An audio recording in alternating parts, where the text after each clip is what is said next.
విశాఖలో విద్యుత్ యువజన అభ్యుదయ సంఘాల ఐక్య వేదిక శ్రీనివాస్ మీడియా సమావేశం నిర్వహించారు. ఈ సందర్భంగా ఆయన మీడియాతో మాట్లాడుతూ మాజీ వైస్ ఛాన్సలర్ ప్రసాద్ రెడ్డి ఆంధ్ర యూనివర్సిటీని గత 5 సంవత్సరాల కాలంలో అధోగతి పాలు చేశారని, కూటమి ప్రభుత్వం ఏర్పడి 2 నెలల కాలం కావస్తున్నా రెడ్ బుక్ లో ఉన్న ప్రసాద్ రెడ్డిపై చర్యలు తీసుకోలేదని అన్నారు. ప్రసాద్ రెడ్డి తన సామాజిక వర్గానికి చెందిన సుమారు 200 మందిని యూనివర్సిటీలో ఫ్యాకల్టీల ద్వారా ఏర్పాటు చేసుకున్నారు అన్నారు.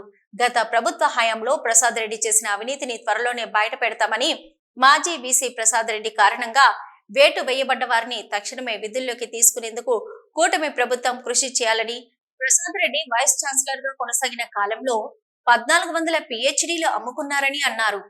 ప్రసాద్ రెడ్డిపై కఠిన చర్యలు తీసుకోవాలని ఆయన కూడా మాట్లాడాల్సినటువంటి అవసరం ఉందనేది మేము విజ్ఞప్తి చేస్తాము. ఏమండి డిమాండ్స్, మా బాధలు ఇవన్నీ కూడా గత 4 సంవత్సరాల నుంచి పత్రికాముఖంగా మీ అందరి ముందు ప్రతి 2 నెలలకి 3 నెలలకి ఒకసారి అయినా సరే ఇక్కడ ప్రెస్ మీట్ జరుగుతూ ఉంది. ఏదో ఒక రూపంలో యాక్టివిటీ జరుగుతూనే ఉంది ఇక్కడ.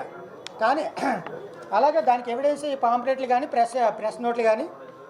మా డిమాండ్ ఏంటంటే ప్రసాద్ రెడ్డిపై కఠిన చర్యలు చట్టబద్ధంగా చాలా తొందరగా తీసుకోవాలి.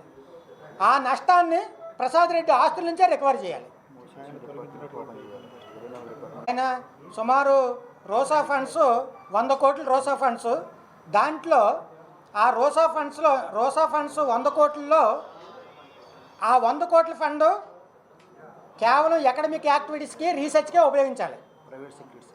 కానీ అతను సొంతంగా ప్రైవేట్ సెక్యూరిటీని ఏర్పాటు చేసుకున్న 22 మందిని, ఒక్కొక్కరు each one they are getting per month 26,000.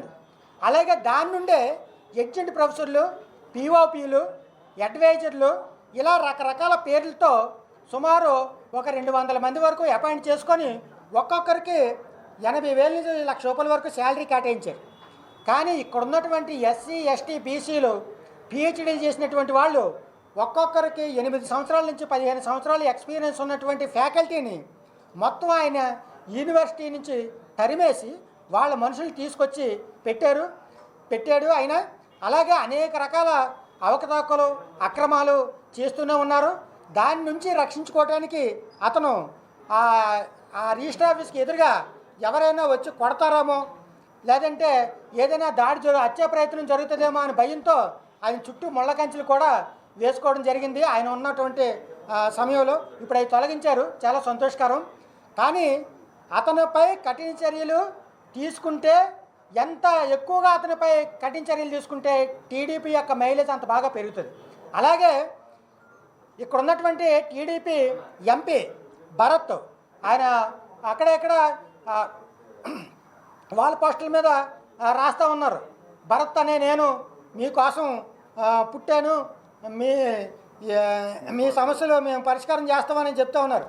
మరి అత్యంత ఉన్నతమైనటువంటి ప్రజాస్వామ్య సంస్థ నీరు గారిపోతుంటే మరి ఆయన ఎంపీగా ఉండి ఒక్క మాట కూడా మాట్లాడలేదు.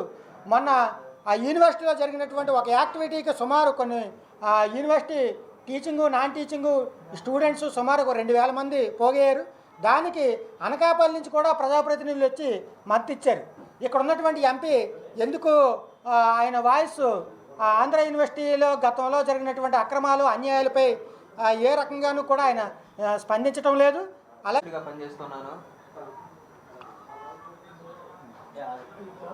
నేను పీడిఎస్ఓ విశాఖ జిల్లా అధ్యక్షుడిగా పనిచేస్తూ ఉన్నాను. యూనివర్సిటీలో గత 2019లో జరిగినటువంటి ఫీజులకు వ్యతిరేకంగా విద్యార్థులు చేసిన ఆందోళన తర్వాత వీసీ ప్రసాద్ రెడ్డి అక్కడ ఉన్నటువంటి విద్యార్థుల నుంచి వస్తున్న వ్యతిరేకత, కోర్సులు మూసేయడం కానీ, టీచర్స్ కొరత కానీ, అధ్యాపకుల కొరత, లెక్చరర్స్ కొరత, వీటి కారణంగా ఉన్నటువంటి వ్యతిరేకతని తన మీద రాకుండా లేదా తన రక్షణ కోసం మొత్తం కూడా కంచె అనేది ఏర్పాటు చేసుకోవడం జరిగింది. దాదాపు 936 పోస్టుల వరకు కూడా యూనివర్సిటీలో ఖాళీలు ఉన్నాయి. 28 రకాల పోస్టుల గ్రూపులు మొత్తాన్ని కూడా క్లోజ్ చేయడం అనేది జరిగింది. డిపార్ట్మెంట్స్లో ఉన్నటువంటి ముఖ్యంగా హిస్టరీకి సంబంధించినటువంటి వాటన్నిటిని కూడా అక్కడ క్లోజ్ చేశారు. వీటన్నిటిని మళ్ళీ రికవరీ చేయాలని, 936 పోస్టులని భర్తీ చేయాలని చెప్పేసి మేము పీడిఎస్ఓగా అలాగే ఈ ఐక్య కార్యాచరణ వేదికగా కూడా మేము డిమాండ్ చేస్తూ ఉన్నాము. అలాగే వీసీ చేసినటువంటి దాంట్లో ముఖ్యంగా అక్కడ పర్యావరణాన్ని నాశనం చేస్తూ అక్కడ ఉన్నటువంటి ఆస్తుల మొత్తాన్ని కూడా వస్తున్నటువంటి గ్రాంట్లు వాటన్నిటిని పర్సనల్గా సెక్యూరిటీ కోసమనో లేదా పర్సనల్గా చేసినటువంటి ఎవరైతే సలహాదారులుగా ఉన్నారో వాళ్ళు కేటాయించుకుంటూ అక్కడ నుండి ఆస్తులు ఏవైతే ఉన్నాయో వాటన్నిటిని కూడా విద్యార్థుల మీద భారం మోపుతూ 100 రూపాయలు 50 రూపాయలు ఎగ్జామ్ ఫీజుని 800 రూపాయల వరకు పెంచారు. దాదాపు 200 రేట్లు 300 రేట్ల వరకు ఈ ఫీజుని అనేది పెంచడం అనేది విద్యార్థుల మీద భారంగా ఉంది.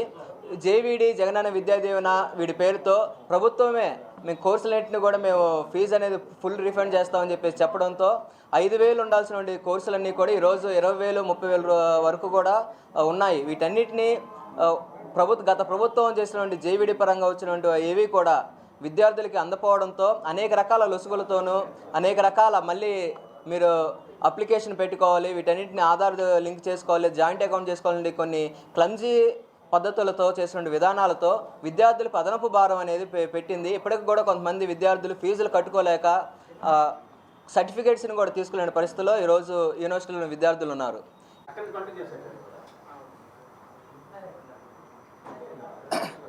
ఆంధ్ర యూనివర్సిటీలో వైస్ ఛాన్సలర్గా అపాయింట్ అయినటువంటి వీసీ ప్రసాద్ రెడ్డి అనేటువంటి వ్యక్తిని గత వైసీపీ ప్రభుత్వం 5 సంవత్సరాల పాటు కంటిన్యూగా కొనసాగించడం జరిగింది. అతనిపై అనేక ఆరోపణలు విమర్శలు వస్తూనే ఉన్నప్పటికీ ఈ సిటీలో ఎన్నో ఉద్యమాలు అనేక ప్రజా సంఘాలు నిర్వహించినప్పటికీ రెండవసారి కూడా అతన్నే అపాయింట్ చేసింది వైసీపీ ప్రభుత్వం. దాని పర్యవసానమే ఈవేళ వైసీపీ ప్రభుత్వం చాలా చిత్తుగా ఓడిపోవడం కూడా ఈ నగరంలో కనిపిస్తూ ఉంది. కొత్తగా ఏర్పడినటువంటి ఈ నూతన ప్రభుత్వం ఈ వైసీపీ ప్రసాద్ రెడ్డి ఈ వైసీపీ కార్యకర్తగా యాక్ట్ చేస్తున్నటువంటి ఈ ప్రసాద్ రెడ్డిపై మేము చాలా కఠిన చర్యలు తీసుకుంటాం.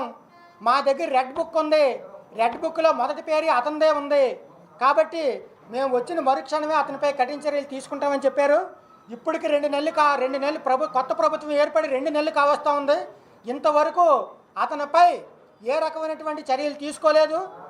తక్షణమే అతనిపై ఎంక్వైరీ చేసి యూనివర్సిటీకి జరిగినటువంటి మొత్తం డ్యామేజ్ మొత్తం నష్టం అతని ఆస్తుల నుంచే రికవరీ చేయాలనేది మేము విజ్ఞప్తి చేస్తూ ఉన్నాం. అలాగే ఇతను రాగానే ఇక్కడ ఉన్నటువంటి లోకల్ పిహెచ్డి చేసినటువంటి అనేక మంది గెస్ట్ ఫ్యాకల్టీ కానివ్వండి, అలాగే కాంట్రాక్ట్ లెక్చరర్స్ కానివ్వండి, సుమారు 300 మందిని ఇతను